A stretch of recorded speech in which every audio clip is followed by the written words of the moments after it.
¿Qué pasó, mi gente? Por acá, Coach Daniel Colina, como siempre. Hoy con dos invitados de clase alta, de lo más alto. Una doctora y un amigo mío que ya estuvo por acá y hoy viene de nuevo a reforzar todo lo que hablamos ese día.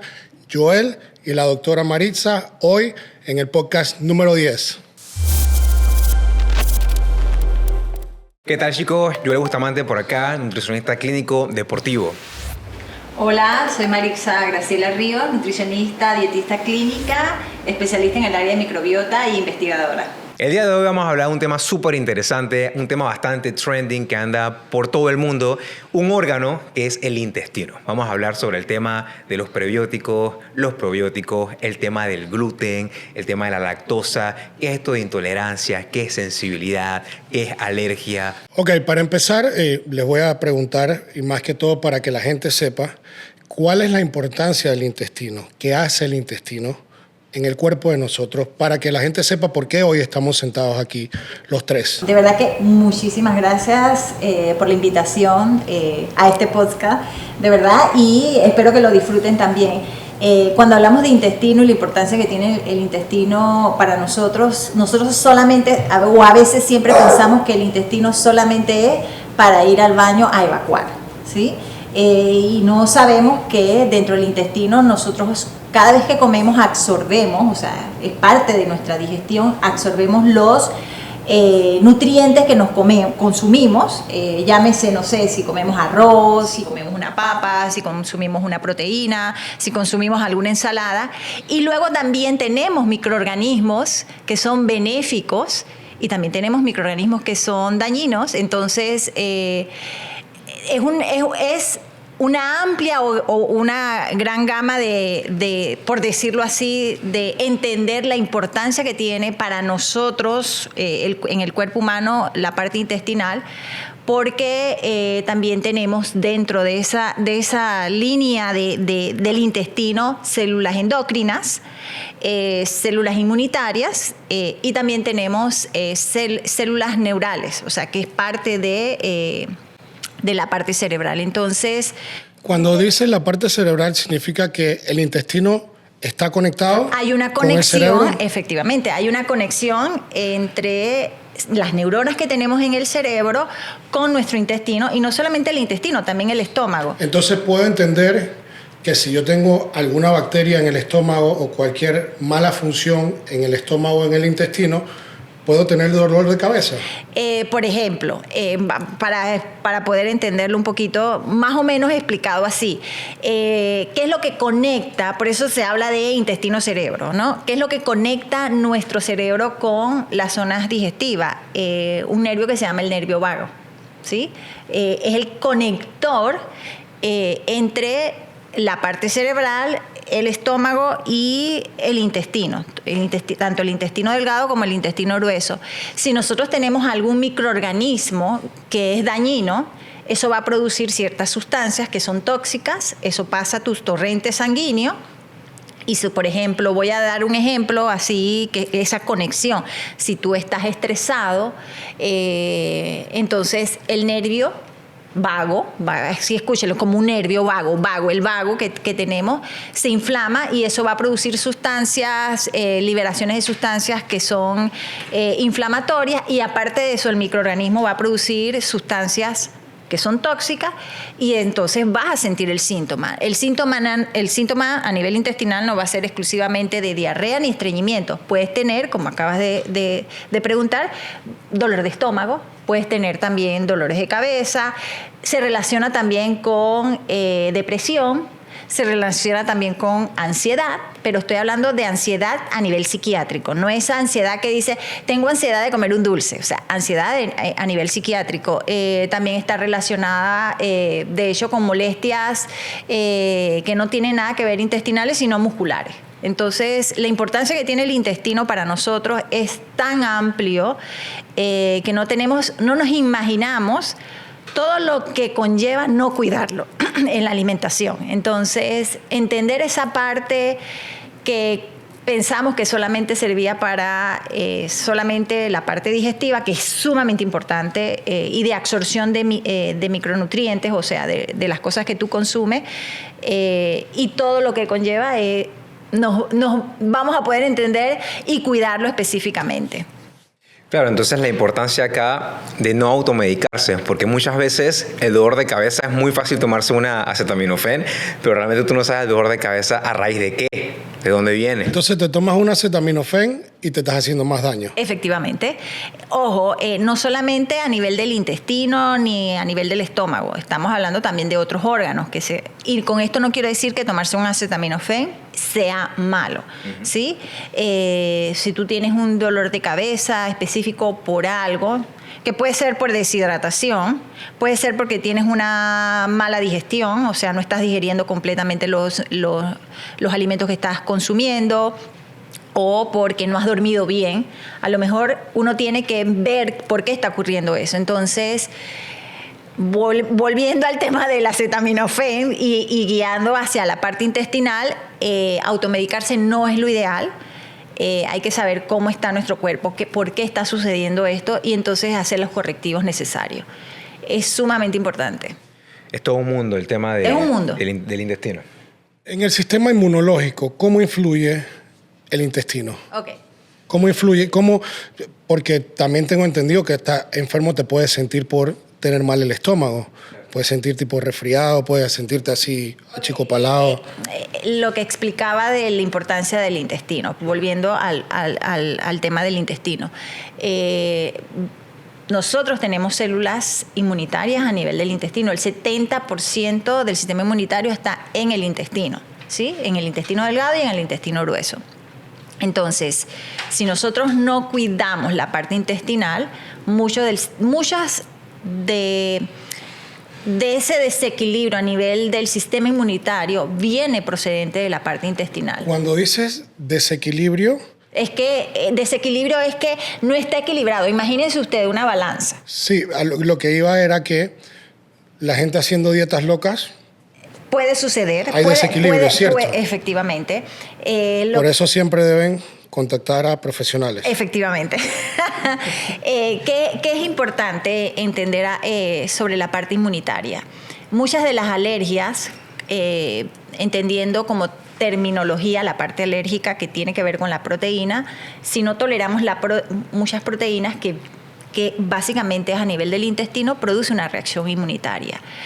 Nosotros tenemos células inmunitarias en el intestino que si hay un desequilibrio, imagínense ustedes una balanza, va a suceder que no vas a tener una reacción alérgica. Esto puede ser producto de microorganismos que son dañinos, ojo, o en su efecto porque tienes un problema a nivel del intestino, y básicamente cuando entra ese alimento, porque tienes, por ejemplo, aperturas en el intestino que son muy microscópicas, pero para el intestino es un mundo, entonces entras y básicamente el intestino, la parte donde está el sistema inmunitario, no lo va a reconocer.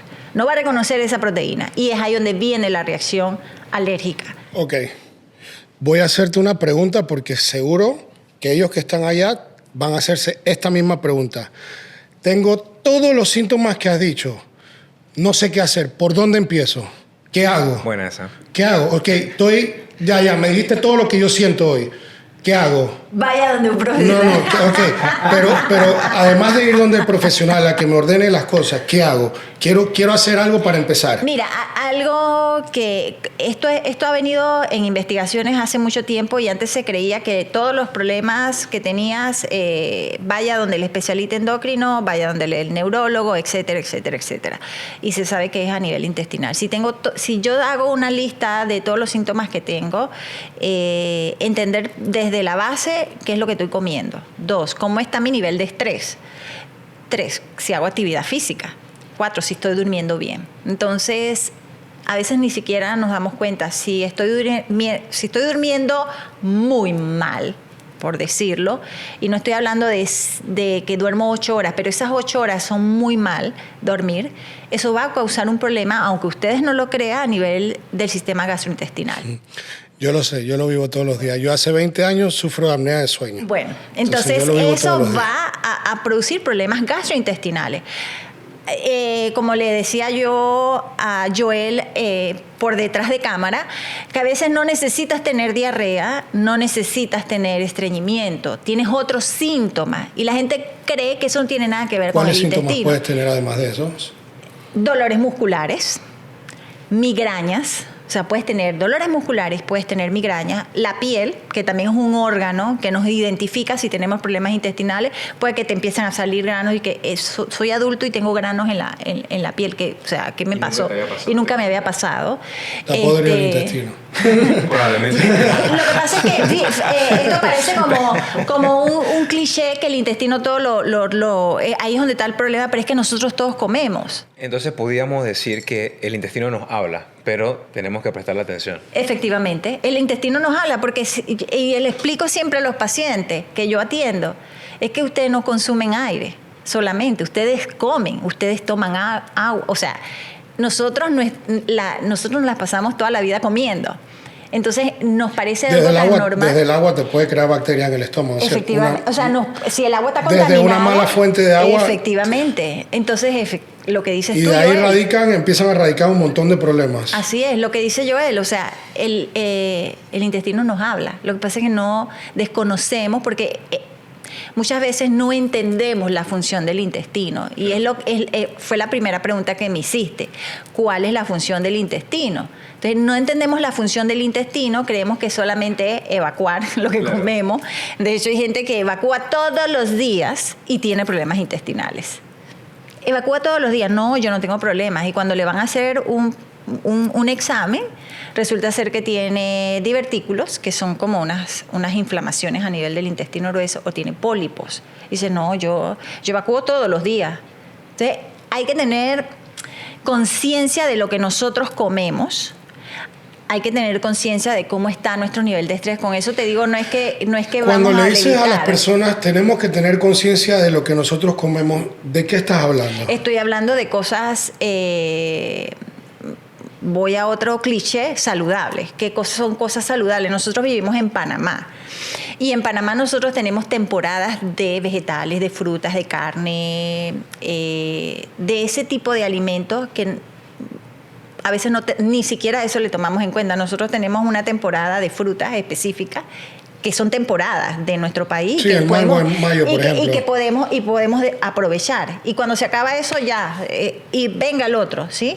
También hay ciertas frutas que también toleramos, porque es una línea también que tiene que ver con nuestra genética. Entonces, cuando hablamos de cliché de salud en nutrición, recordar que es la base de proteína, la base de vegetales, que es parte de los carbohidratos, la base de algunas verduras de raíces que son bases de nuestro entorno, y las grasas que son parte de nuestro entorno también. Entonces, eso ayuda a la parte intestinal a evitar muchas de las enfermedades, porque ¿qué pasa a nivel del intestino? Las células intestinales se renuevan cada 3 días. Entonces tenemos la capacidad de renovarlas constantemente. Entonces, si nosotros eso lo dejamos como de un lado y decimos, bueno, hoy voy a comer así, pero mañana voy a seguir comiendo lo mismo,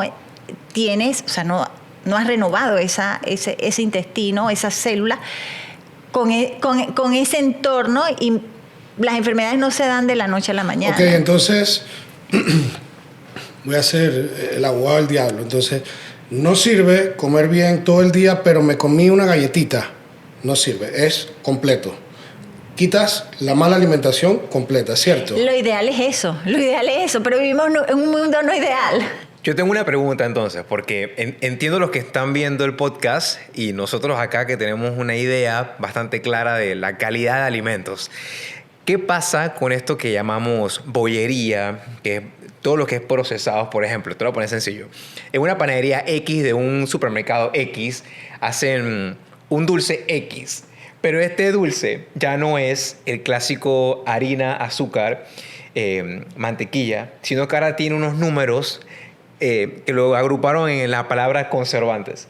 ¿Qué pasa, profesora, con estos números raros que yo veo? E4900, ojo, estoy inventando, pero tienen estos números y te ponen como entre paréntesis. Esos creo que son los códigos de los colores, creo, de los colorantes. Sí, son los colorantes. Son colorantes. Tenemos colorantes, tenemos conservantes y tenemos una serie de ingredientes que tienen una serie, o sea, unos números y una palabra. ¿Qué pasa a nivel intestinal con este ingrediente que no sé cómo llamarlo? Se ha visto que mucha cantidad de esos conservantes y colorantes pueden producir, la palabra se llama así, permeabilidad intestinal, que son como las aberturas en el intestino, en una zona pequeña del intestino, y eso produce mucha molestia, muchísima molestia. Pero es una constante. Porque cuando hablas de molestia, ¿cómo es la molestia? Mucha inflamación, muchísima inflamación. La persona refiere inflamación intestinal, puede referir también gases, muchos gases. De hecho, esos gases pueden producir dolores a nivel de la parte de atrás. Lumbar. De hecho, si tú tienes problemas en la columna y tienes inflamación en el intestino, se va a exacerbar, o sea, se va a incrementar el malestar. Entonces, se ha visto que conservantes y colorantes pueden producir daño en la pared del intestino. Y eso hace también que microorganismos que son dañinos se proliferen. Que, ojo, a veces esos microorganismos que son dañinos son microorganismos nuestros, de nuestra propia microbiota, pero hay nichos y entonces ellos se proliferan. O sea, esos nichos están como desocupados y luego se proliferan. Pero lo que hace la pregunta Daniel, porque qué triste la vida entonces, ¿no? A ver, en una persona saludable, realmente, que no presenta un síntoma de distensión abdominal o inflamación o de gases, y esta persona... Que no es lo común. Ya, que no es lo común, ya sacaste bueno, a 3/4 de la población mundial. Bueno, no, es que esta pregunta es importante. Mira, y entonces si yo estoy bien, no tengo ningún problema, yo me como una galleta, ¿está bien? Mira... O es muy jodido entonces el tema de... Fíjate que es que cuidar el intestino es sumamente delicado. O sea, si nos vamos nosotros a los antepasados, cómo comían, porque claro, si nos vamos y dónde vivían. El problema, y disculpe doctora, es que sí, los keto hablan de cómo comían los cavernícolas y todo eso, pero es que ya eso pasó por un proceso de adaptación muy grande. La comida, nosotros y todo. Entonces nosotros no somos cavernícolas. Efectivamente. Nosotros no vivimos de esa manera. Es a lo que vengo con la parte de los microorganismos. Quien nos ha permitido adaptarnos a los entornos en los que vivimos son los microorganismos. Entonces no cuidamos la parte intestinal. Porque vuelvo y te digo, o sea, nosotros pensamos que el intestino es solamente para evacuar. Tiene su función importante y pasó que después del descubrimiento del ADN, del genoma humano, a partir de ahí, después de eso, empezó a descubrirse que teníamos un microbioma, o sea, había microorganismos con los genes que estaban unidos a nuestra genética. Entonces, lo que nos ha permitido evolucionar son los microorganismos. O sea, evolucionar en entornos. Voy a dar un ejemplo sencillo, cavernícola, pero no éramos cavernícolas. Cuando llegaron los españoles a América, muchos de los indígenas de toda América no sufrían ciertas enfermedades que cuando llegaron los españoles trajeron esos microorganismos y empezaron a haber ciertas enfermedades. Eso permitió la adaptación, o sea, empezamos a adaptarnos. De hecho, hay un estudio espectacular sobre adaptación en los entornos de diferentes lugares, de cómo, por ejemplo, tú te puedes adaptar a que no te dé, hay gente que no le da alguna enfermedad, o sea, le pica un mosquito y no le da ciertas enfermedades. Hay gente que tolera el gluten, hay gente que tolera los lácteos, pero eso tiene que ver con las adaptaciones, tanto genéticas como los microorganismos. y dependiendo de cada ser humano. Nosotros no podemos, y es lo que regularmente se hace. No, y también que tantos años le hayas hecho ya al estómago que después ya no toleras nada. No, la persona cuando ya no tolera nada, que es lo que a veces nosotros vemos en la consulta, es porque tiene un daño tan alto a nivel del intestino que de hecho eso afecta el estado de ánimo. O sea, vemos personas con depresión, con ansiedad, con bipolaridad, con esquizofrenia. Hay una relación muy estrecha entre esas enfermedades psiquiátricas, que muchas son a nivel genético, con el intestino. Hay problemas intestinales, aunque la persona, vuelvo y repito, no tenga diarrea, no tenga estreñimiento. Doctora, ¿por qué los doctores no están conectados entre sí? Y cuando una persona llega donde un doctor X, en vez de darle una medicina, no mandarlo a que lo traten primero como tiene que ser. Mira, la gran mayoría de las investigaciones, quien los hace son, por ejemplo, en esta línea de la microbiota, son microbiólogos, tecnólogos de alimentos, bioquímicos. Tú no vas a encontrar, y es muy poca la cantidad de médicos clínicos o nutricionistas clínicas que se dediquen a investigar esta línea. Yo te digo, pero las investigaciones están, sí, pero es no que las utilizan. Te explico. Una cosa es que tú veas la investigación, sepas interpretar la investigación y sepas traspolarla a la clínica. Son cosas muy diferentes. Hay una separación entre el investigador, entre el clínico y entre lo que yo veo en mi clínica. ¿Sí? O sea, te lo digo muy honestamente, o sea, hay una forma cuadrada, así lo hago, así es lo que dice, y no ve más allá de lo que siente el paciente. Yo estaba hablando detrás de cámaras también sobre, hace poquito, yo recién acabo de llegar y estuve en una jornada clínica de microbiota, cómo traspolar el estudio de investigación hacia la clínica, o sea, hacia el paciente. Y para mí es uno de los temas más delicado de explicar, porque a veces no lo entendemos, esa unión entre el cerebro y el intestino, ese eje que le llaman intestino-cerebro. Él explicaba de que si no entendemos, que es lo que decía yo al principio, no entendemos que debajo hay células inmunitarias, endocrinas y de las neuronas, no vamos a entender al paciente que vemos al frente cuando te dice, a mí la banana me cae mal, o en su efecto, el aguacate me cae mal, y digo el aguacate porque es saludable. Y hay colegas nutricionistas, hay colegas y hay personas del ámbito médico que dicen, pero ¿de qué estás hablando? ¿Cómo te va a caer mal eso? Yo conozco una persona, un tío mío, que comiendo una lechuga se intoxicó y más nunca puede comer lechuga. Entonces, es un tema de entender cómo funciona nuestro sistema gastrointestinal, no básico, cómo funcionan nuestros microorganismos para poder entenderlo. Yo pienso más que todo que lo que la gente tiene que entender, que las cosas no funcionan en forma general. Claro. Efectivamente. Que cada persona es personal, sí, y las cosas se hacen personalizadas, claro, y uno debe investigar e ir donde una persona que haga las cosas con conocimiento y personalizadas, porque no son términos y condiciones generales para todo el mundo. Efectivamente. Y eso es lo que la gente no interpreta. La gente busca en internet, sí, este lo hizo, yo también lo puedo hacer.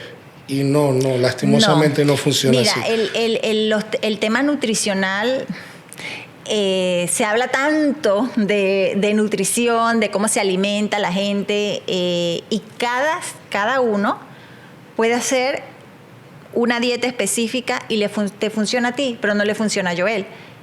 Y hay otro que no me funciona a mí. Entonces generalizamos tanto, esto se ha vuelto como muy generalizado, que estamos dejando a un lado otras cosas de las cuales, por ejemplo, a lo mejor a ti te funciona porque tienes una cantidad de microorganismos que son benéficos.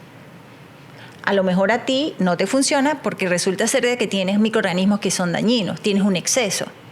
A lo mejor a mí medio que me funciona porque más o menos tengo la cantidad de microorganismos benéficos, pero también tengo dañinos. Entonces, cada ser humano es diferente y se está buscando hacia la personalización del individuo, de trabajarlo personalizadamente tanto genético como a nivel de microorganismo. Yo estuve en un instituto que está estudiando eso, se dedican a estudiar ese tipo de dietas personalizadas a nivel genético, a nivel de actividad física, a nivel de microorganismo y a nivel de la parte celular, que es la parte genética. Entonces, hacia allá se ha querido intentar llegar para poder no meter a todo mundo en un saco y poder ayudar a mejorar la calidad de vida, que es lo que busca la gente cuando viene a la consulta, mejorar la calidad de vida, porque llegan con muchas dolencias y aparte de esas dolencias vienen con problemas psiquiátricos, o sea, no están separados. Doctora, hábleme de algo que sé que mucha gente lo ve en los lugares que venden vitaminas, en los supermercados. Hábleme de los probióticos y de las enzimas digestivas. ¿Qué hay? ¿Qué hace eso? Cuéntele a ellos, ¿qué hace eso? ¿Para qué sirve todo eso? Un buen tema para preguntar. Número uno, a mí me gusta explicar a nivel de terminología qué significa cada cosa para poder entender, ¿no? Eso es como el tema de educación. Y ahí es la base de todo. O sea, tú te educas y entiendes. Los probióticos son microorganismos benéficos que en cantidades importantes o necesarias tienen una función en tu cuerpo. Entonces, hay probióticos en el mercado con diferentes nombres, pero no todos tienen las mismas funciones y no todos tienen las cepas para poder entender o que me entiendan qué significa eso. El nombre tuyo, Daniel, ¿tu apellido cuál es? Colina. Ajá, Colina. Entonces tú eres Daniel Colina y tú... Pérez. Entonces tú eres un hombre, o sea, hay un montón de hombres, pero tú te llamas Daniel Colina Pérez. Ese es tu cepa. Tú eres único. Tú eres un hombre, pero tienes tu nombre, tus dos apellidos, y eso te hace a ti una cepa probiótica. Entonces, un probiótico, para que sea benéfico y que se haya estudiado que tiene una función benéfica, tiene el nombre, o sea, que es la especie, y luego de esa especie tiene un numerito con una letra. Eso significa que eso lo han estudiado para algo específico. Por ejemplo, ustedes van a encontrar en muchos probióticos Lactobacillus rhamnosus. El más famoso, por decirlo así, es Lactobacillus rhamnosus gygi, que se ha estudiado para problemas intestinales. Por ejemplo, síndrome intestino irritable, que a muchos los diagnostican con eso. Señores, por favor, no tienen que salir corriendo a comprar eso ahora porque sienten un síntoma. No, aquí nadie está medicando a nadie. Así es, entonces, efectivamente. Sí. Entonces, recuerden ir donde el profesional siempre. Así es, cuando se compra un probiótico o se le indica a alguien un probiótico, a toda la audiencia se los digo, para que nos eduquemos, es que tiene que tener ese nombre con la letra y su numerito. Si no tiene eso, a toda la audiencia les digo que eso puede tener el nombre de hombre, pero no es un Daniel Colín. No es la cepa esa. No es. Entonces, para poder entender así jocosamente, tienen que buscar, si van a conseguir o les indican a ustedes tomar un probiótico, tienen que buscar que tenga la cepa para su función. Y en el tema de las enzimas... ¿Y cuál es la función específica? Ok, va a depender. Por ejemplo, les ponía un ejemplo de ese Lactobacillus rhamnosus gygi. Ellos tienen muchos estudios, o sea, ese probiótico, esa cepa probiótica, así se llama, tiene muchos estudios que disminuye la inflamación a nivel intestinal, ayuda a aumentar la cantidad de microorganismos benéficos y, ojo, no muchas cantidades de probióticos es bueno, porque hay hay específicos, o sea, si tiene, la gran mayoría de los probióticos se enumera por billones, y ustedes van a ver con unas letritas que dice UFC. UFC significa unidades formadoras de colonias, o sea, la cantidad, lo que se acuerdan, no sé, creo que lo estábamos hablando también fuera de cámara, que cuando uno ve los microorganismos, sobre todo las bacterias, ellas forman colonias, que son como unos puntitos. Cada puntito de esas colonias son billones de microorganismos.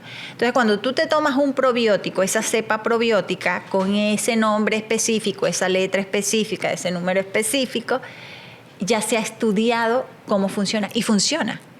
O sea, les dije el nombre del Lactobacillus rhamnosus gigis porque es el que más se ha estudiado para enfermedades inflamatorias.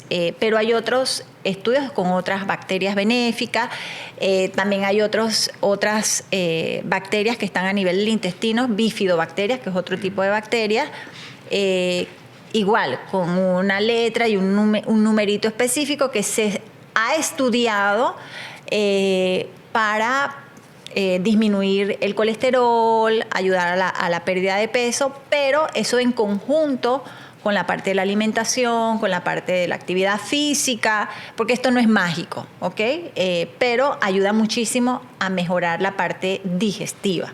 Okay, tengo 2 preguntas puntuales que probablemente algunos de ustedes se preguntarán, y si es tan funcional, ¿cómo se mantiene con vida el probiótico? Porque está en una cápsula. Okay. Entonces, la primera pregunta es, ¿cómo se mantiene el probiótico dentro de una cápsula sin aire, sin comida? Ahora yo voy a ser el abogado del diablo. ¿Por qué le estás preguntando eso? No, porque quiero que su punto de vista... ¿Viene algo vivo adentro de la cápsula? Por eso te pregunto. Claro. ¿Por qué le estás preguntando? Sí, bueno, sí, exacto. Ok, fíjate, algo bien interesante de las cápsulas probióticas, muchas de ellas se mantienen vivas porque tienen el sustrato que específicamente es glucosa, o sea, en formato de maltodextrina proveniente de la papa, o también tienen otras sustancias que las ayudan a mantenerse. Regularmente los probióticos están constituidos por lactobacilos. Básicamente ustedes van a ver una gama de lactobacilos con su letra y numerito, y ellas se mantienen ahí, y otras, a veces las cápsulas de probióticos también se mueren, y esas producen metabolitos cuando se las toman. Hablamos de probióticos, pero nunca le dijimos a las personas que es la microbiota. Así es. Entonces vamos a decirle a las personas primero lo que es la microbiota, para entonces... hablar de probióticos. Eso, exacto. Ok, sí. Para poder entender, la microbiota es lo que tú tienes en tu intestino. Ya que hablamos de intestino, la microbiota es un conjunto de microorganismos, no solamente bacterias, también tenemos virus, también tenemos protozoos. Ok, entonces, por ende, los probióticos son bacterias. Los probióticos son bacterias y algunos... por eso yo estaba preguntándote lo de la cápsula. Exactamente. Okay, y también hay sí, probióticos que son hongos. Tenemos probióticos que son hongos. O sea, vivos también. Específicamente, es que un probiótico, lo que explicaba, un probiótico son microorganismos vivos que en cantidades necesarias para el cuerpo. Para el cuerpo tienen un beneficio. Y si tomas, porque esta es la otra, siempre buscamos el edge de más y más miligramos. Mira, siempre, ¿cuál es el gramaje más elevado? Entonces, si consumes más de lo que necesitas, puedes crear un desequilibrio. Hay una condición que se llama... así lo voy a hablar así un tipo técnico, pero para que puedan entenderlo, se llama translocación bacteriana. Mira tú. ¿Sí? La translocación bacteriana es como un exceso de muchos microorganismos que son dañinos, y eso puede ser proveniente hasta de bacterias benéficas. Si tú estás muy enfermo y consumes, por ejemplo, o tienes un sistema inmunitario debilitado, y consume ciertos probióticos, pueden ser dañinos. O sea, por eso hay que tener mucho cuidado con el hecho de estar medicándose. O, por ejemplo, dice, no, yo me tomé este probiótico y no me resultó. O yo me tomé este probiótico y me llené de mucho de gases. Que también suele suceder y que refieren muchas personas que toman probióticos. Si la microbiota está dañada. Si la microbiota no está bien, hay que tener mucho cuidado con el probiótico que vas a tomar. No todos los probióticos tienen las mismas funciones, entonces hay que tener cuidado con el hecho de estar de que, ay, me voy a comprar este probiótico porque este le hizo bien a Daniel y me lo voy a tomar yo. No es lo mismo. En el área de la suplementación deportiva, Daniel y yo que utilizamos muchos, o estamos acostumbrados a utilizar pre-workouts o preentrenos. Yo personalmente me gustan los pre-workouts que puedes observar que te estás tomando. Y hago esto de ejemplo de referencia porque en los probióticos a veces viene un cóctel de muchos. Claro. Entonces, la pregunta es... Yo que vendí suplementos por muchos años, no soy creyente que el mucho es mejor. Ahí donde quería ir. Para mí todo por separado es mucho mejor. Ahí quería llegar. Ahí quería llegar. Totalmente. Tienes toda la razón. Si tú me vendes una proteína, una glutamina y una creatina por separado, te la compro por separado en vez de comprártelo todo junto, porque todo junto ya tú manipulaste lo que me estás poniendo Mira, adentro. en el tema de los probióticos, lo más que se puede mezclar son, por ejemplo, el prebiótico, que son lo que utilizan las bacterias para crecer, ¿sí? Muchas veces tiene inulina, ese es su alimento. O en su efecto, con lo que yo he trabajado con polifenoles, que los hace también crecer. Ayuda a hacer, porque es que la función de los microorganismos en el intestino, especialmente los probióticos, tienden a ayudar y ellos tienen un efecto, se llama antimicrobiano. O sea, lo que hace es... por ejemplo, si tú tienes un problema de bacterias que son dañinas y te tomas eso, entonces el efecto de ese probiótico es como generar mayor cantidad de microorganismos benéficos y lo que hace es como un reborde, como un aro, ¿verdad? A ciertos microorganismos que son dañinos y los encapsula. Entonces, ¿qué hacen los polifenoles? Los antioxidantes. De ciertos antioxidantes, potenciar ese microorganismo. Entonces, lo único que se puede, y ustedes van a ver en el mercado muchas mezclas, ¿verdad? Que no es bueno. Hay que saber entender qué es lo que tú vas a mezclar. Pero si tú, por ejemplo, ves en el mercado un buen probiótico con un prebiótico y le agregas un polifenol, o sea, un antioxidante, eso incrementa. Pero lo ideal siempre es que sean separados. O sea, lo ideal, por ejemplo, si tú consumes un prebiótico, que puede ser en la alimentación, y te consumes un probiótico, un microorganismo, lo ideal siempre es que esté separado. Pero en este caso específico, sí puedes encontrar probióticos que son benéficos, que han estudiado juntos con prebióticos, que es como el alimento de esos microorganismos, como la inulina, que es lo que más se ha estudiado. Por ejemplo, les voy a dar un ejemplo clásico que acabamos de pasar la semana de la lactancia materna. La leche materna tiene microorganismos y también tiene un prebiótico que se llama HMO. Y están unidos, y es natural, ¿sí? Se ha tratado de extraer el HMO de la leche de los becerritos para hacer HMO natural y que lo puedas consumir para ayudar a aumentar la cantidad de microorganismos benéficos, y aparte de eso produce triglicéridos de cadena media. Interesante. Entonces, no es que en el caso de los probióticos sea malo ver en algunos, con cepas que son benéficas, prebióticos. No es malo. Pero lo ideal, como tú lo acabas de decir, Daniel, es que siempre sean separados.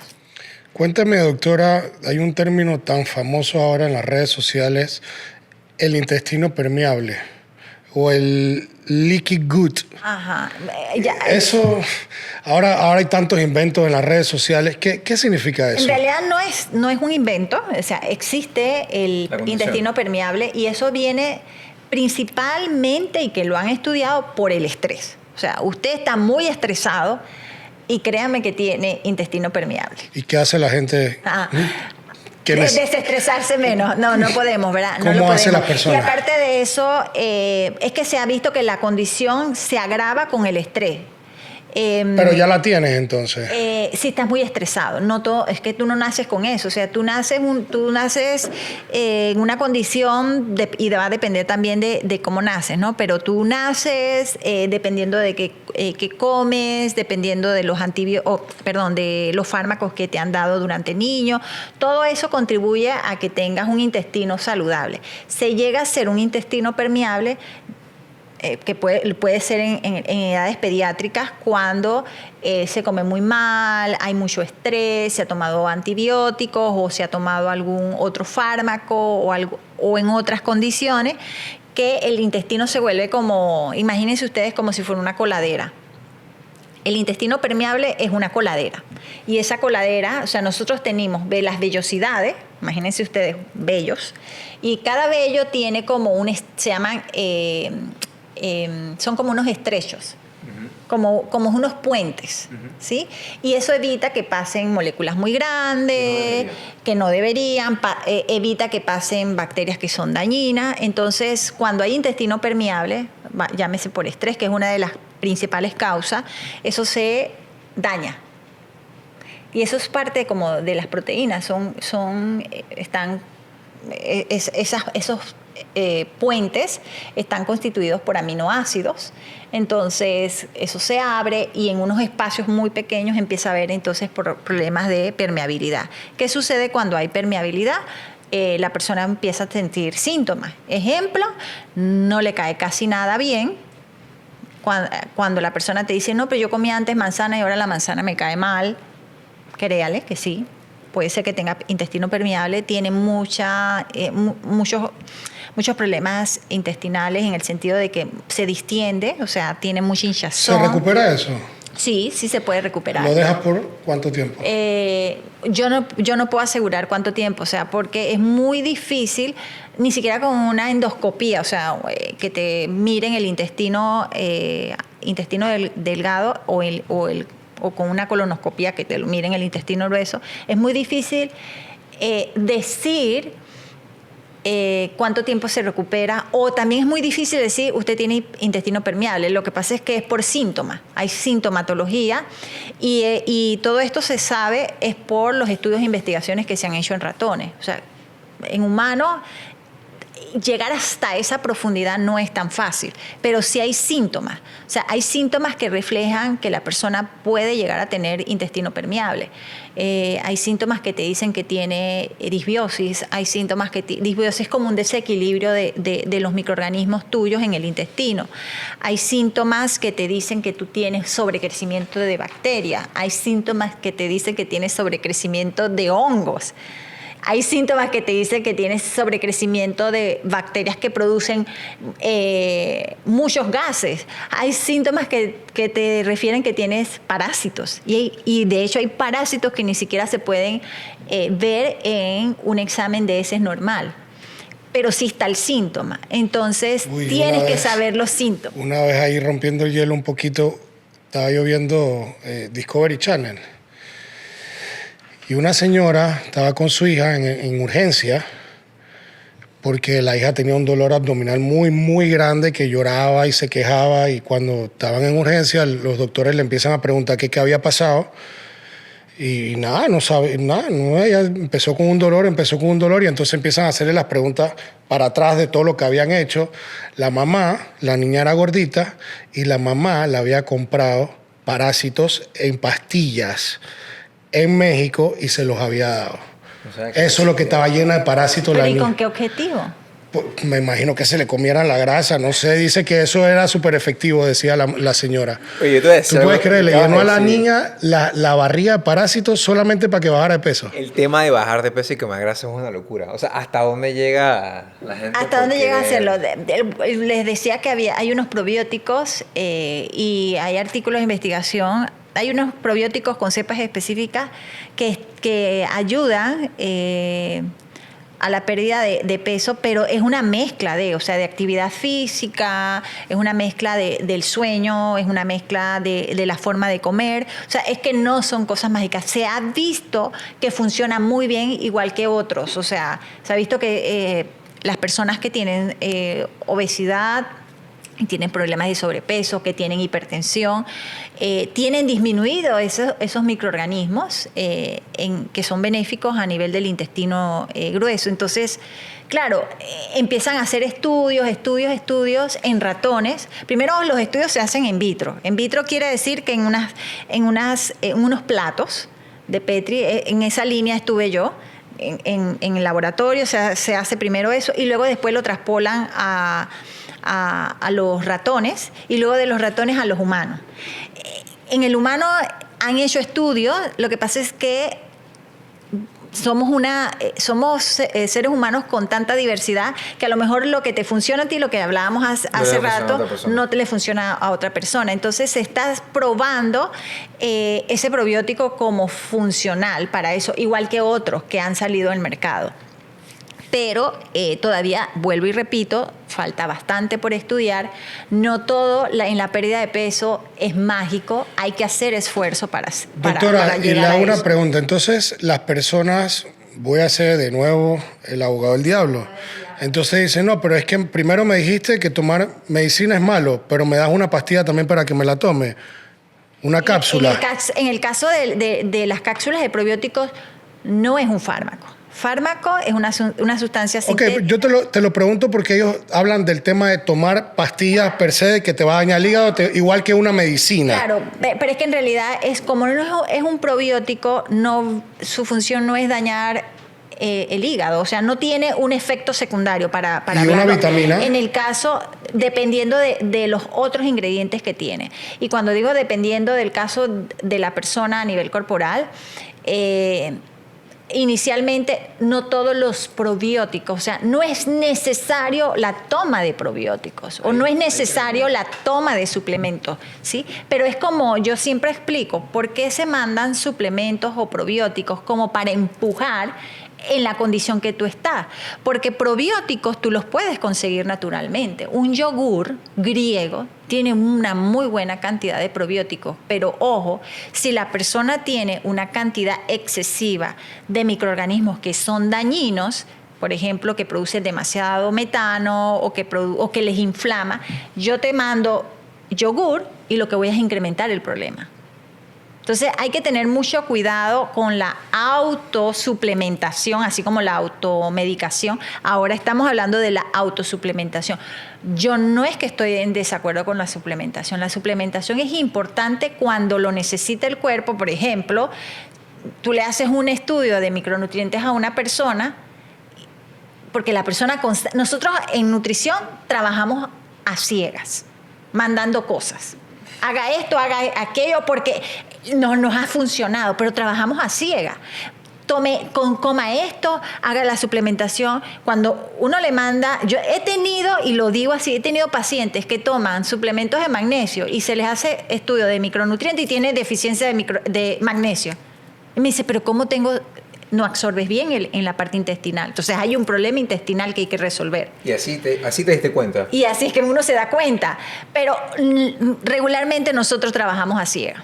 Entonces hay que tener en cuenta de que en la parte nutricional no todo está escrito. Sí nos podemos ayudar con la suplementación, pero ojo, no todos los suplementos son iguales y tenemos que también ayudarnos con la parte de la alimentación y siempre lo voy a decir, el ejercicio también ayuda mucho.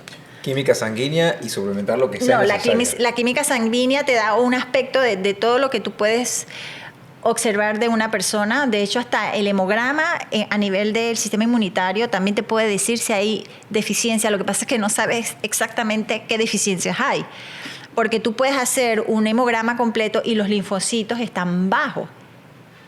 Sistema inmunitario, lo que decía yo al principio de nuestro intestino, que tiene células inmunitarias, y los monocitos, que también están en el intestino. Entonces tú puedes observar en un hemograma los linfocitos, en un hemograma que es el que te sacan sangre y te dicen cuánto tienes de hemoglobina, cuánto tienes de hematocritos, un montón de cosas que dicen monocitos, linfocitos, eosinófilos, etc. En ese examencito te salen los linfocitos bajos. Ahí te dice, tienes deficiencia. Yo sé que tienes deficiencia porque yo lo he visto, pero yo me doy a la tarea, bueno, si tienes estos síntomas, tienes todo esto, y dice, bueno, debe tener deficiencia por ahí. Pero vuelvo y repito, nosotros los nutricionistas en la gran mayoría trabajamos a ciegas. Intentamos ayudar muchísimo y sí tenemos pruebas que funcionan y que yo he corroborado y mandado y veo las diferencias. O sea, veo las diferencias a nivel de tratamientos nutricionales, completamente diferentes. Y he visto en pacientes que le mandas el probiótico y responden bien, y otros pacientes responden que no mal. responden. Y no, responden mejor al quitarle el Exacto. probiótico. Porque hay que tener en cuenta y hay que ver qué tipo de probiótico tiene. De hecho, hay ciertos probióticos que en el intestino producen ciertas sustancias que puede aumentar, y si tienes deficiencia de enzimas, entonces es un círculo. Esto es una ciencia. El tema de nutrición y el tema que tiene que ver con la microbiota, con los probióticos, es una ciencia. Tengo una pregunta puntual. ¿Hay algún test, algún examen, alguna prueba para uno poder ver si tienes más o menos ese probiótico específico? Prueba de probióticos, no. No existe. No existe. Hasta allá no hemos avanzado. Sí existe en Panamá pruebas que te miden la microbiota. Yo, en lo personal, no estoy de acuerdo. Y sí las he mandado, y tengo los números de 3 personas que nada más les he mandado. Y no estoy de acuerdo porque muchas veces los resultados te dan otros microorganismos que no se han estudiado. Entonces, ¿tú qué haces con tanta información? Con tanta información. Y de hecho, por ejemplo, en España, que es donde he estado yo allá, y he participado en estudios de investigación, decía una de las que se dedica a esto, ella dice, esos estudios allá sí hacen, esos estudios tienen que ser transversales. Transversales es que tú te lo haces y al 1 mes, 2 o 3 meses te los tienes que volver a repetir para ver cuáles son los cambios. Y aquí son costosísimos. Claro. Entonces, todavía creo que necesitamos avanzar un poquito más sobre el tema. Joel, me estabas diciendo atrás de cámara que tienes una experiencia con las enzimas digestivas. Cuéntame. Enzima digestiva. Yo siempre buscando optimizar procesos digestivos. Un story time. Un story time. Yo no tengo problemas de digestión. Y ahora vamos a hablar de algo más interesante. Pero bueno, yo me compré unas enzimas digestivas para ver si mejoraba algo que no tengo nada que mejorar. Pero yo dije, bueno, vamos a ver para esto de las enzimas digestivas. Y lo que a mí me pasó fue todo lo contrario. O sea, me empezó a sentir mal. O sea, me tomé las enzimas digestivas antes de comer y me empecé a sentir mal. O sea, yo no tengo problemas de gases, no tengo problemas de que se me mueva algo en el estómago o en el intestino. Y eso fue lo que me pasó. Y entonces hice la prueba y dije, bueno, vamos a hacer algo.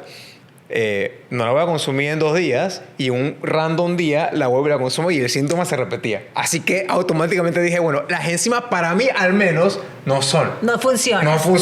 No las necesito. Exacto. No las necesito. Mira, en el tema de las enzimas tiene que ver mucho con la calidad del producto. Es súper importante. 2, los otros ingredientes que tiene. A veces uno compra cualquier enzima random, como digo, cualquiera. Y tiene que ver mucho con calidad, qué es lo que tiene de enzima los otros ingredientes, y aparte de eso si la necesitas. Claro. ¿Cuál es la función de una enzima digestiva? Porque tú empezaste diciendo, yo las tomé, pero ¿cuál es la función principal de una enzima digestiva? Es la degradación básicamente de los alimentos que tú estás consumiendo a nivel del intestino.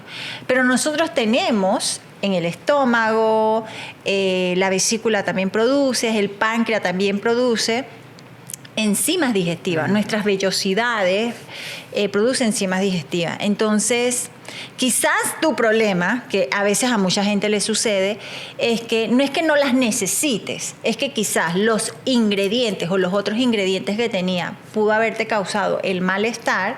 2, porque es que no es que tuviste un exceso de enzima y que por eso me produjo.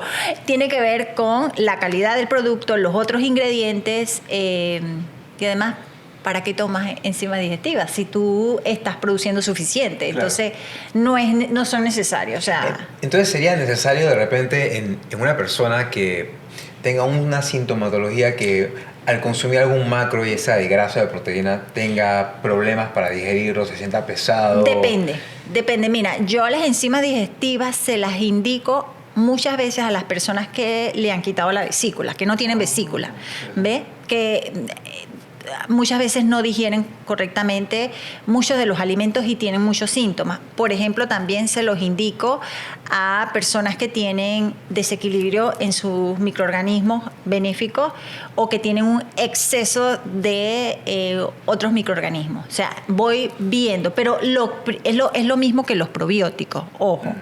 No autosuplementarse. Tienen que ver las enzimas que tienen, para qué las voy a utilizar, ¿verdad? Porque hay unas que sirven para degradar o digerir los carbohidratos, otros para las grasas, otros para las proteínas. Hay que saber para qué las voy a utilizar. Entonces, mucho cuidado porque, y ojo, no todos son iguales y tiene que ver con la calidad. Tú tenías, Daniel, una experiencia diferente a la de Joel, así que nos puedes decir. Pienso, según lo que él explicó, que se lo estaba tomando mal. Puede ser también, porque ¿qué pasa con las enzimas digestivas? Las enzimas digestivas te las debes tomar. ¿Se recomiendan a la mitad o al final? Básicamente, la función de ella es digerir lo que consume, ¿ok? Ayudar como a digerir. Entonces, si tú vas a comerte, no sé, vamos a poner un ejemplo... Un batido de proteína, ¿no? Un batido de proteína, ¿verdad? Y entonces quieres que se digiera muchísimo mejor. En el caso de nosotros, que tenemos también algo que tiene que ver con las enzimas, nosotros las recomendamos entre 20, algunos dicen 5 minutos antes de cada comida, entre 20 y 5 minutos antes de cada comida, para que funcionen adecuadamente. Entonces, quizás no fue la forma como te lo consumiste, y ahí es donde tuviste el problema. También es importante aclarar que no se hizo, es que los probióticos se deben consumir en ayunas, no con el alimento. ¿Por qué es importante eso? Porque nosotros tenemos el ácido en el estómago y cuando tú comes, el ácido puede prácticamente desintegrar las bacterias, que para eso es la función del ácido del estómago, desintegrar las bacterias que tenemos, o sea, que vienen en las cápsulas. Aunque las cápsulas son muchas veces gastroresistentes, las vienen con gastroresistencia, pero eso no significa, porque también tenemos ácido en el intestino que viene proveniente de la vesícula. O sea, se produce ácido. Entonces, el pH no es tan ácido, pero ojo, puede dañar o prácticamente desintegrar las bacterias. Así que se recomienda consumirlas en ayunas, que puede ser, cuando hablo de ayunas, puede ser en la mañana antes de desayunar o en la noche muy separadas de las comidas o al mediodía muy separadas de las comidas. Lo importante es que no sea con las comidas. Pero con el efecto de que no interfiera con el... Para que no interfiera. Y en las enzimas, que quizás fue lo que no lo hiciste, es que ellas se consumen 20 minutos antes o 5 minutos antes de la comida, para que el efecto sea positivo. Quizás eso fue lo que pasó. Doctora, una pregunta que vi también mucha gente hablando de eso. ¿El ayuno intermitente tiene algún impacto fuerte en la microbiota? En la microbiota. Si me voy a la ciencia, lo que dice la ciencia... O vamos a decirlo, el ayuno intermitente mal hecho.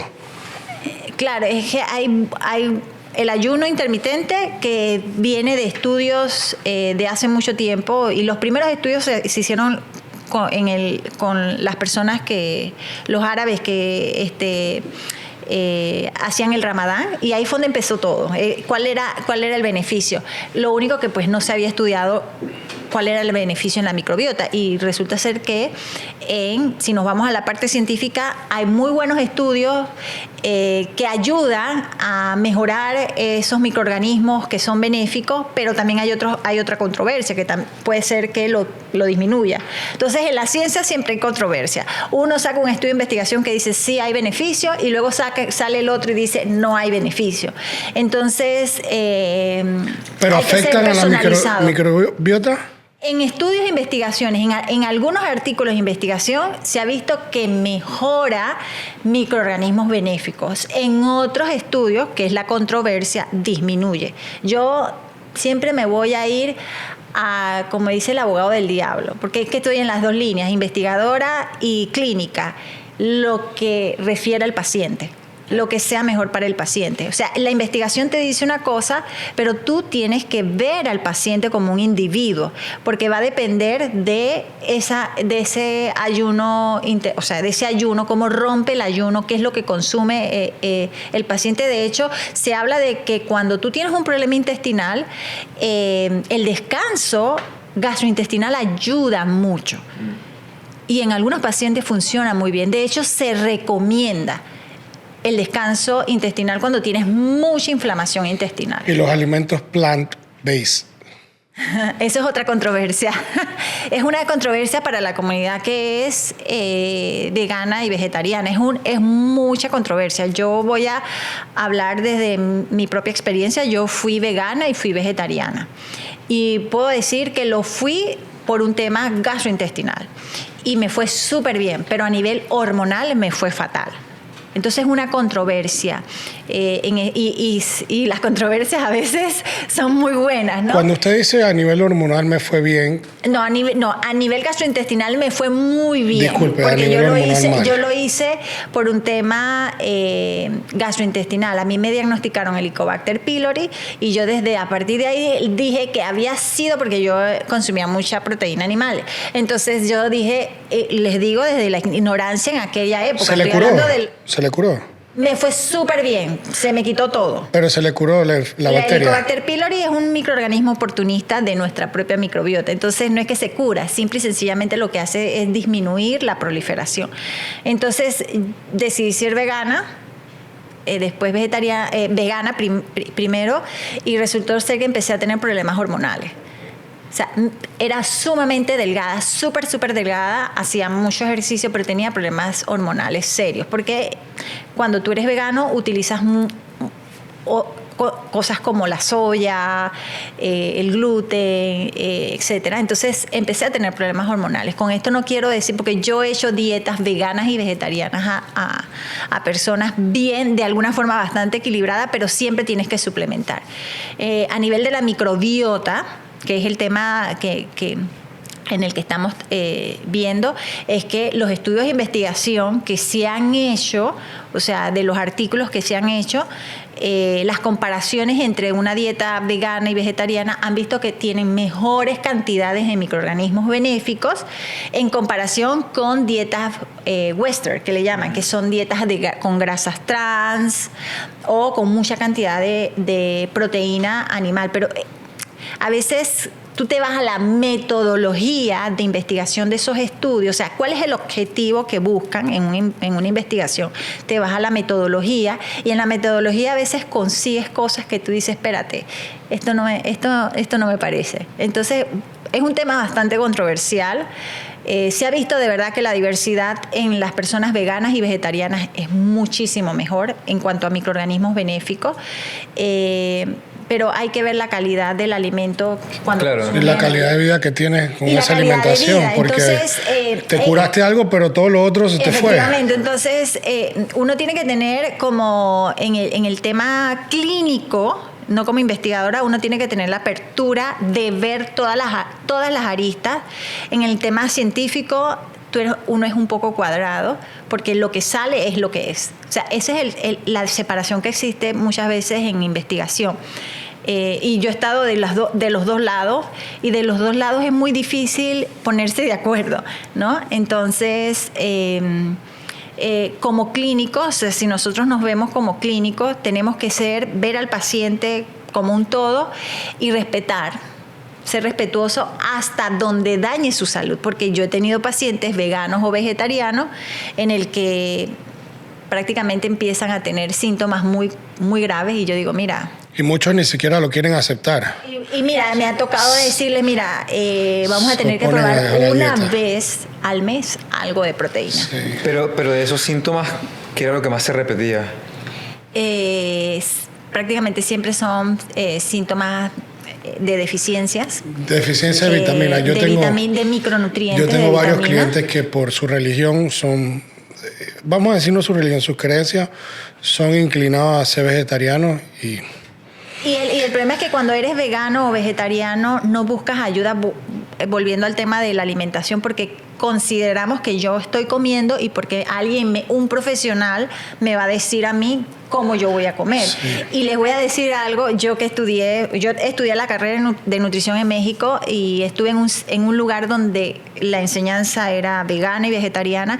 Tú tienes que equilibrar esa dieta. O sea, la tienes que equilibrar para evitar deficiencia. Y si no lo haces, vas a tener deficiencia. Aparte de todos los que estamos aquí sentados, sabemos que necesitamos ciertas cosas que no vienen en los vegetales. Efectivamente. Pero bueno, vuelvo y repito, es un tema controversial, sobre todo para las personas que por sus temas religiosos o éticos son veganos o vegetarianos.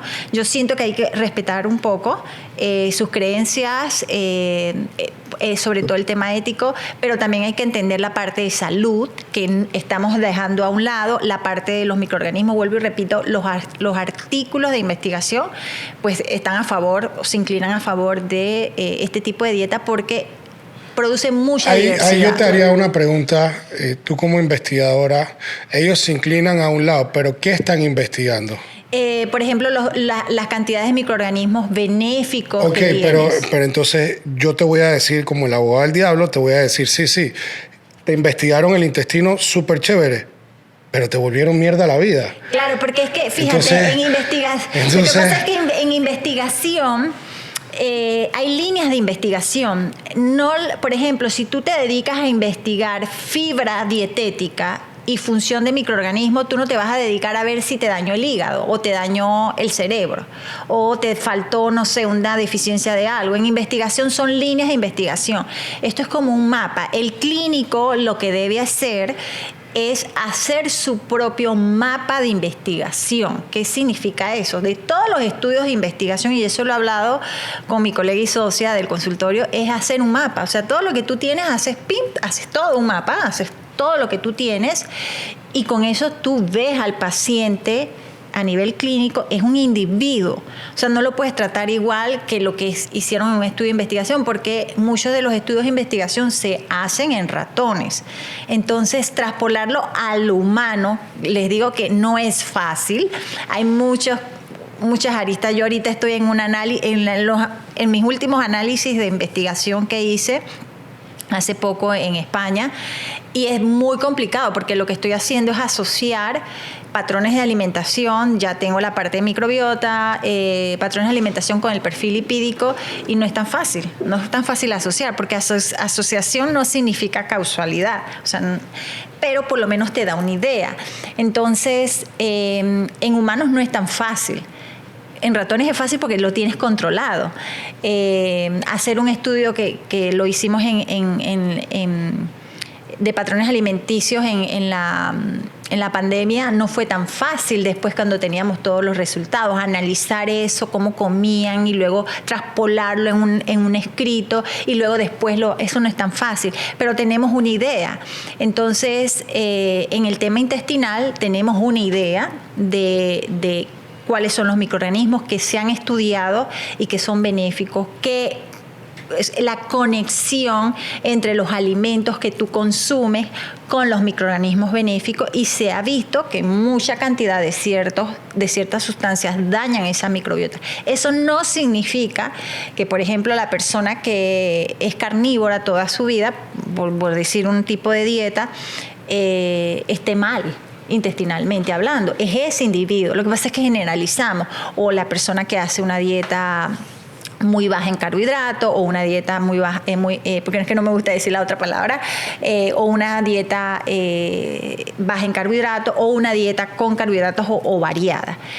Al final, en el área en el que yo estoy siendo nutricionista, tiene que ver con microorganismos, cómo funcionan y cómo mejorarlo. Entonces, hacia allá es que vamos a nivel de personalización. Entiendo que tú como nutricionista no mandas arroz, entonces. Claro que sí mando arroz. ¿Sí mandas arroz? Ay, sí, a mí me encanta. A mí me encanta el arroz. Que bien que a mí no me gusta tanto. A mí me encanta el arroz, pero ojo, no cualquier arroz. Yo soy un poco... ¿Pero es por gusto o porque eso es lo que mandas? No, depende de las condiciones, porque yo soy muy de personalizar lo que yo mando, ¿sí? Y va a depender de la condición de la persona. O sea, y además hay gente que no le gusta el arroz, pero... O hay gente, pues, ¿por qué le voy a mandar arroz? O sea, no le voy a mandar arroz. Por ejemplo, hay otras cosas, papa, yuca, plátano, otoe. Tenemos una variedad de otros almidones, otros carbohidratos almidonados que podemos indicar y que también ayudan a la parte microbiota. Yo no es que estoy en desacuerdo o en acuerdo de mandar carbohidratos, pero es que hay personas que no deberían consumir en su condición carbohidratos porque prácticamente, y bueno, y Joel que hace mucho ejercicio, hay gente que no hace pero es que nada, entonces voy a decir una palabra muy coloquial, se atarugan.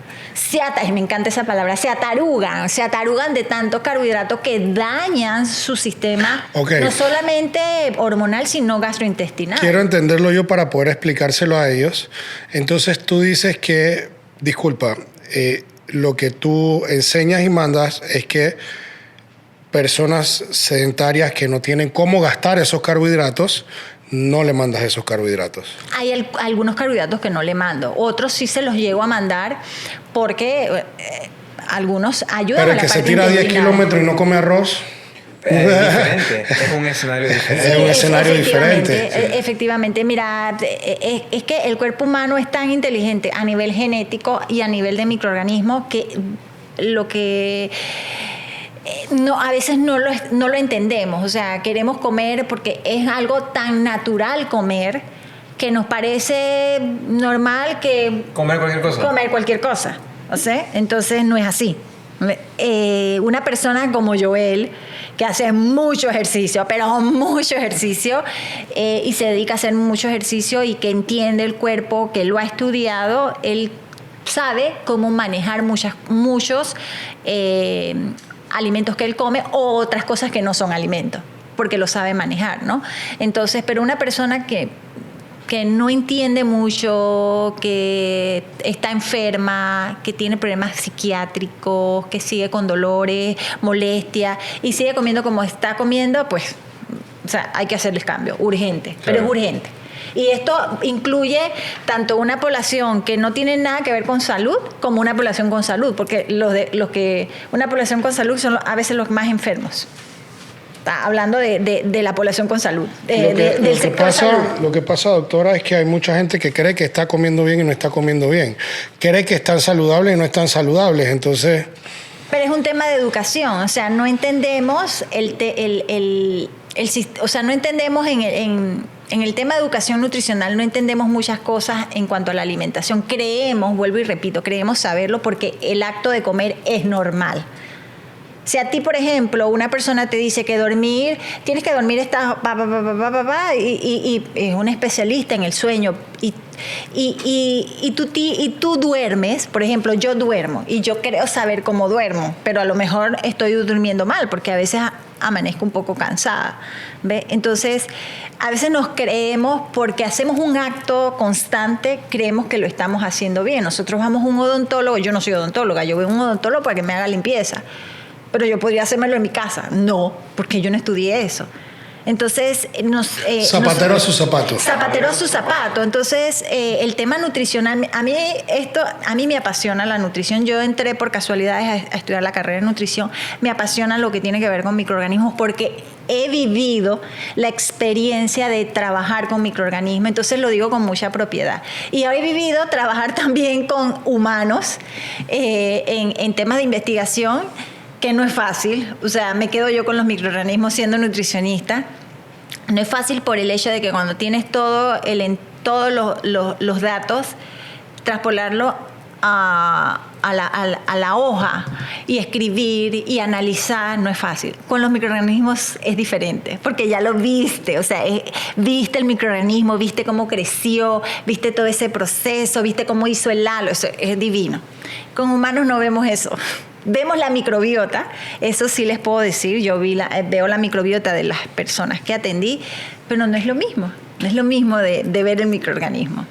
Primero que todo, muchísimas gracias por haber venido hoy, por haber compartido conmigo este podcast número 10. los dejo para que le dejo las cámaras a ustedes para que puedan despedirse, su conclusión, lo que necesiten decirle y sus redes sociales, por favor. Bueno, gracias a Daniel por habernos invitado a este podcast y siempre querer llevar la salud a todos ustedes, porque una cosa es hablar de cualquier cosa, de suplementación, otra cosa es querer hablar realmente de salud para que ustedes realmente puedan aprender. Gracias a mi profesora, mi mentora, por habernos donado ese súper conocimiento de un órgano tan importante que es un universo y que todavía falta mucho por aprender de él. Y tengo muchas reflexiones que tengo de este tema y bueno, ya saben de que hay que cuidar lo que comemos, que no es un tema de calorías, que es un tema de calidad, de ingredientes, de inclinarnos a una alimentación más real y no tanto procesado. Ya ustedes saben la diferencia, por ejemplo, una papa y algo que no viene de la tierra, la importancia de un buen descanso, la importancia de actividad física, de no automedicarse, de no autosuplementarse, de investigar, de leer, es un poquito proactivo, de buscar especialistas, de suplementar lo que sea necesario, de hacer una química sanguínea adecuada y podemos dar muchas más recomendaciones. Así es. De verdad, Daniel, muchísimas gracias por abrirnos la puerta a este podcast. Gracias, Joel, por invitarme. Y bueno, en el tema de nutrición, microbiota y genética es muy amplio, o sea, podrían hacerse muchos podcasts más, porque cada cuando quieran siempre invitados. Cuando cada enfermedad o cada síntomas que tiene una persona es una gama de muchas cosas, igual diferente en la actividad física. Así que bueno, las recomendaciones es lo mismo que dice Joel, tiene que ver con un tema de una excelente alimentación o nutrición, el sueño, el ejercicio y por supuesto el manejo del estrés. Así que bueno, en cuanto a mis redes sociales, yo estoy en SENA, que es un centro que tiene que ver con la educación del niño y del adulto. Nosotros somos varios ahí en el grupo. Ya tengo 12 años, básicamente. Y bueno, mis redes, tanto de SENA, o sea, ustedes buscan SENA con H lleva, y mis redes sociales es mgraciela.rio. No me busco en mis redes sociales, creo que es mgraciela.rio. Así que me pueden buscar ahí. No tengo Facebook, solamente Instagram tengo, X se llama así, y LinkedIn, que es el único que tengo. Así que me pueden buscar como Marixa Ríos. Y bueno, estamos en SENA, del Hospital Punta Pacífica. Así que ahí nos pueden ver o llamar para las consultas. Estamos ahí para todos. Bueno, gracias a todos por la sintonía, por estar pendientes de este súper capítulo con Joel y con la doctora. Espero que la información que le dimos hoy sea de su total agrado. Fue una información muy pensada por todos nosotros y espero que de la forma que se la llevamos le haya sido de su agrado. Muchísimas gracias por su atención y nos vemos en el próximo capítulo.